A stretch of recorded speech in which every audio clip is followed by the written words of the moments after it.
Hi, it's Thad with Willoway Nurseries in Avon, Ohio. We're almost into October here, but I wanted to talk about a plant that's new on our list of plants available. It's Syringa Bloomerang Ballet, which is this beautiful, nice 3 to 4 foot by 3 to 4 foot lilac. It's reblooming, and as you can see, it's a nice pink color. As you can see in the crops, it's reblooming this time of year, so here we're at the end of it, we're into the fall, and it's in pretty good strong color coming on it. One of the other nice things about it is we're standing in the middle of it. It's very fragrant, and it also attracts, there's bees flying around here, so it's pollinator friendly as well. So a great new addition to our line, some nice looking plants, so something we wanted to highlight today. I wanted to talk a little bit about a plant that we don't always use or think about in the fall, at least in this one. This is Aster Snow Flurry.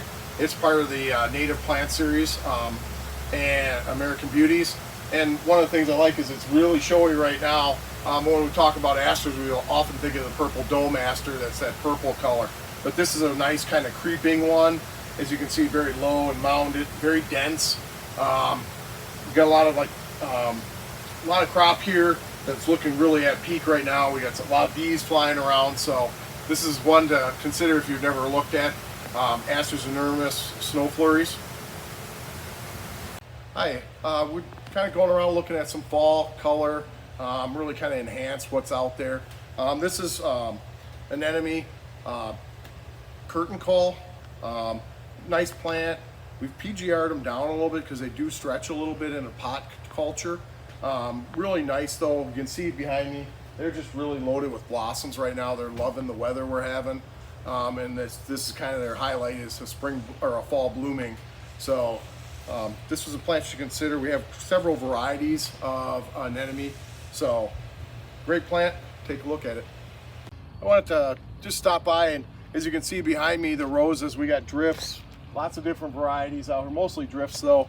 The roses, why I wanted to stop and talk about this is there's still, as you can see, a lot of color out there in them. We stopped our split trims about mid-September, and that's because we want the plants to kind of harden off for the winter, and we don't need them to keep flushing back forward. But really want to highlight, this is some of the stuff we trimmed last, so it's kind of at peak right now. So lots of still great color in the roses, and plenty hardy. These things will bloom for all the way through the rest of the season, and have really nice color.